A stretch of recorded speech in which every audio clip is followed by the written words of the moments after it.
Most of a woman's love life problems stem from her childhood. There are things that will happen with her parents, both father and mother, in the way that they treat her, that cause her to shift into certain control patterns, whether that's avoidance or lying or people pleasing, fawning, complying, to try to stay safe and to get approval, to avoid abandonment, and to get her needs met. So the way that her parents treat her will shift her into these control patterns, and these control patterns are energetically all masculine, right? Because masculine energy, it's trying to get an outcome. Not necessarily healthy masculine energy, not the way that a man should be showing up with a woman, but it's energetically masculine because she's trying to get an outcome. And on this video, I'm going to be focusing primarily on fathers causing a specific harm, especially angry fathers. Reactive fathers, fathers that do not have total emotional control of themselves and are able to communicate to their daughters from a place of love. When a father is communicating in the wrong way, whether she's doing something wrong or whether she's doing something right, it's going to cause a lot of this trauma, shift her into a lot of these control patterns, and ensure that her love life ends up being a disaster, or at least not nearly as good as it could be. So, that's what we're talking about today. Hello, my name is Zach Rohde. I am here to lead you into creating the relationship of your dreams by learning how to inspire a man into cherishing you with your feminine energy and with what I call feminine communication. If you have not yet subscribed to my channel, make sure you do that below, hit the notification bell, and be sure to like this video because I am going to make sure it is a good one for you.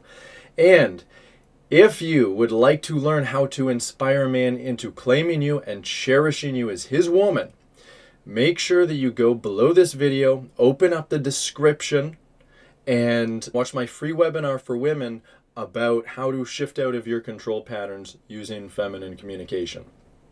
All right.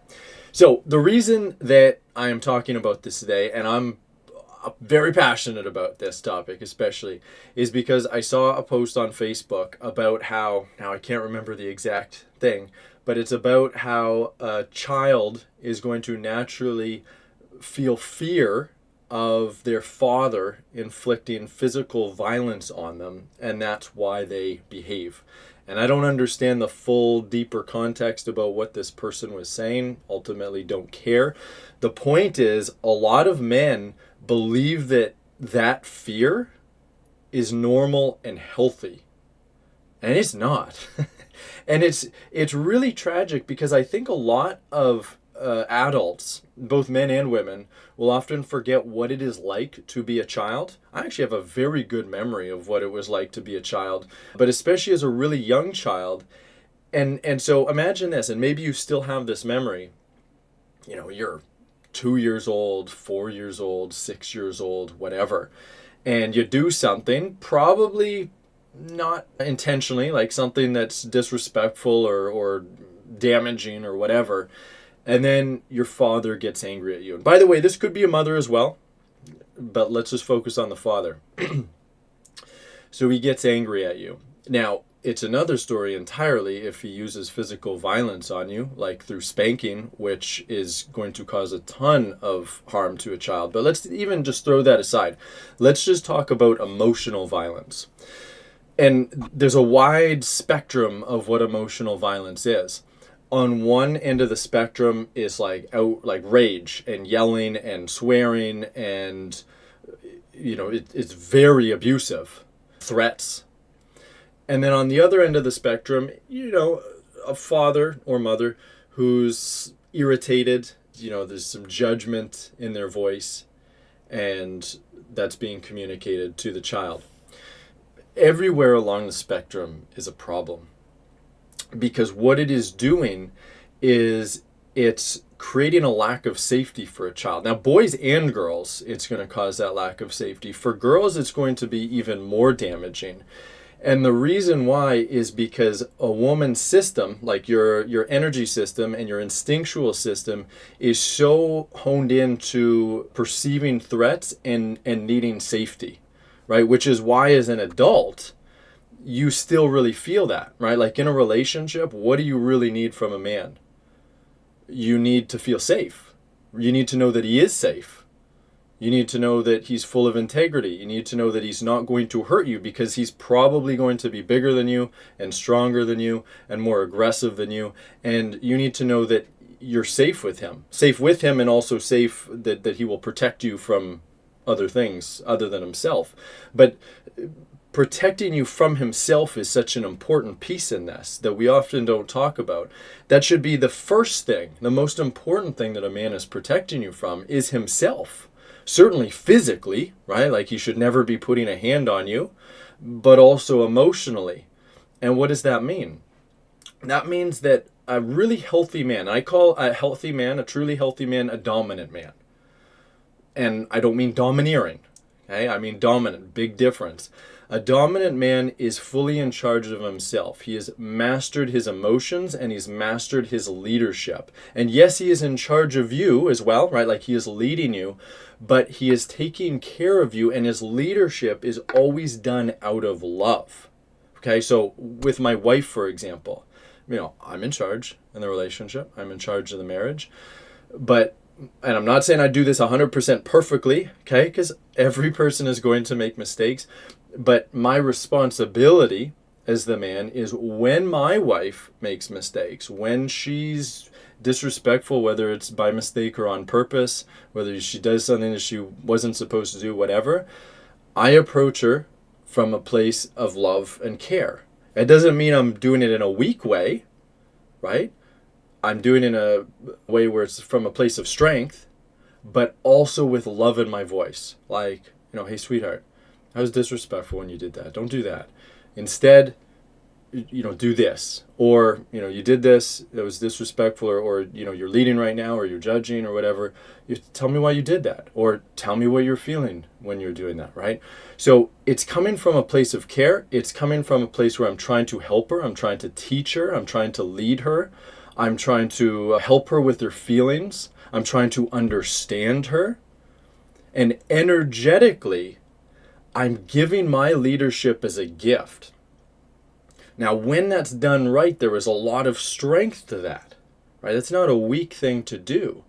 But also, when it's done right, there's no irritation in my voice. There's certainly no anger in my voice. I'm not energetically penetrating her with that anger. And what's that going to allow her to do?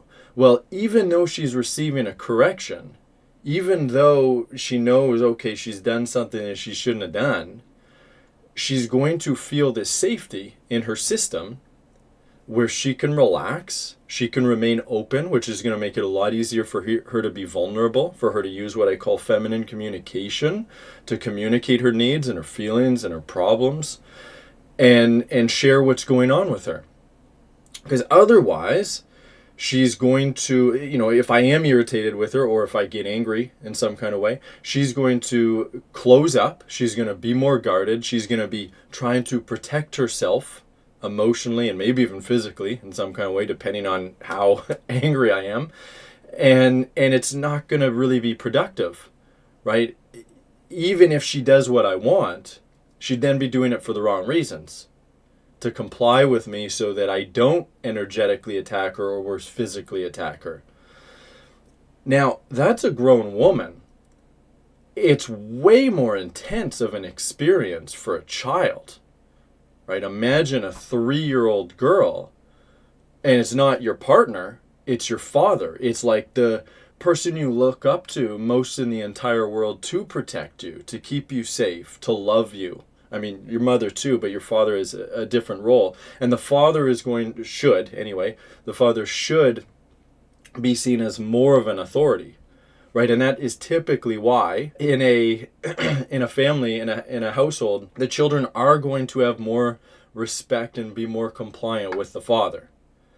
And it is not, despite what this Facebook post says, it's not, or at least it shouldn't be, because they're afraid of experiencing physical violence from the father. And that's ridiculous. That's really, really toxic. If your child actually fears that, then it means you are failing massively as a father, or as a mother as well. If a child fears that the mother is going to inflict physical violence. because it's the same, like, we live in a society, even today, it's not nearly as bad as it was, say, 40 years ago, right? Where, like, hitting children was kind of the normal thing to do. 40, maybe 50 years, certainly 50 years ago. Hitting a child with a belt or, spanking or whatever, that was so normalized. Now it's much less normalized. Now there's so much that's come out about childhood development and emotional needs and all this stuff that at least a lot of people have a general understanding of that, and some people still don't. Some people are still really clueless. But either way, most adults today are still suffering from the trauma that they have experienced from parents who used fear, the threat of violence, or the threat of emotional violence, like physical violence or emotional violence, to keep their children in line. And even just punishment. Like, I'm not saying that you should never discipline a child. Sometimes it is appropriate, but most of the time it's completely unnecessary. There's going to be, like, you should have logical consequences for a child. They make a mess, okay, she should clean it up, or he should clean it up. I mean, discipline, like sending a child to their room or hitting them or just stuff that's completely out of touch with the actual thing that would happen. When you use fear to control a child's behavior, they are not going to grow up into healthy adults. There's going to be a lot of problems that happen because of this. One, for a woman, just speaking for a woman, you are going to unconsciously associate fear and love and even violence together, right? Like, because, if you have a father that loves you, just because a father is emotionally or even physically violent with you, that doesn't mean that he doesn't love you. And that is part of what can be so confusing, because you associate a man who loves you with a man that's hitting you or yelling at you or blaming you or judging you. And then not only are you're gonna have all these control patterns as you go into a relationship, you're going to go into a relationship and to some degree see that as normalized. Even if you know logically, like, no, a man shouldn't be doing that, your body doesn't know the difference. And then that causes so many problems. And part of the problem is whatever you're willing to tolerate is going to tend to be what you will get. And the reason why is because we are always creating our own beliefs. We are always creating our own prophecies about our beliefs. So if you have this belief unconsciously, because I'm not talking about your conscious beliefs, I'm talking about your unconscious beliefs. If that's unconsciously what you believe, then you are going to believe that that's kind of what you deserve, and then you are going to attract what you believe you deserve. That's not what you actually deserve, right? You deserve to be cherished by a man. Okay, every single woman does, regardless of what she believes. But you're not going to get what you truly deserve. You're going to get what you believe unconsciously you deserve. And so if that's how you were treated by your parents, especially your father, because that's like your first love, right? Is the first man that you love is your father. That's going to be what you create in your life unconsciously through all of this different conditioning and certain behaviors that you do. And then you're going to have to learn how to undo it, which is what I do, right? I would love nothing more than to eventually be totally put out of a job and be able to close down my business, because every woman has learned how to inspire a man to take care of them. But then also every child has never experienced this kind of unhealthy childhood in the first place and only received love from their parents. Only received loving care and their parents trying to understand them and helping them with their feelings and encouraging them to feel and encouraging them to share their feelings, communicate what was going on for them when they did something, lovingly show them how to shift their behavior into a healthier behavior, right? If that was the world we lived in, well, I would be out of a job. That would be excellent, but that's definitely not where we are right now. It's definitely not where we're going to be anywhere soon. I don't think anywhere in my lifetime. So, that's essentially what's going to set you up for failure in your love life. And that doesn't mean you're going to then unconsciously seek out a physically abusive man. That could happen. Well, some of my clients, that is certainly the type of men that they've attracted. But they could attract an emotionally abusive man who is very reactive, really emotional.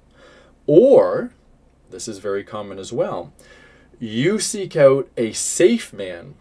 And by safe, I don't mean safe in the healthy sense, like a dominant man who's fully in charge of himself, but his masculine instincts online, he's just able to control his emotions.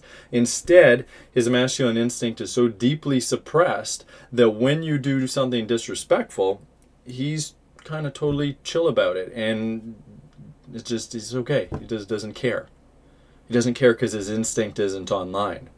You get to be the one that's in control in that relationship. And he's not in control. And that causes some level of safety for you. And the lack of safety to be with the man who is the one that has all the control in the relationship. But that's the kind of relationship that you actually want and need. It's just you need a man who is going to be in control, but he's also in control of himself fully so that he can lead you with love. But you're not going to be able to attract that kind of man. Or if you're in a relationship with a man, you're not going to be able to inspire him into becoming that man unless you learn how to shift your patterns, your control patterns that you have picked up from childhood. Unless you learn how to shift the way that you communicate using feminine communication, or letting go of all of the guards around your heart, communicating vulnerably. This is what I help women do. I can help you shift all of this. If you would like some help learning how to shift this, if you would like more information about this, a fantastic way to start is to go below this video. Do it right now. Go below the video. Open up the description, and you're going to see all of my important offers. Some of them are free. Some of them are paid. There's also my full academy program. But a great way to start is to go to thedreamrelationship.com. That is my free webinar for women to learn how to inspire a man to claim you and cherish you by you shifting out of your control patterns and learning how to communicate differently. You start there. That's it for this video.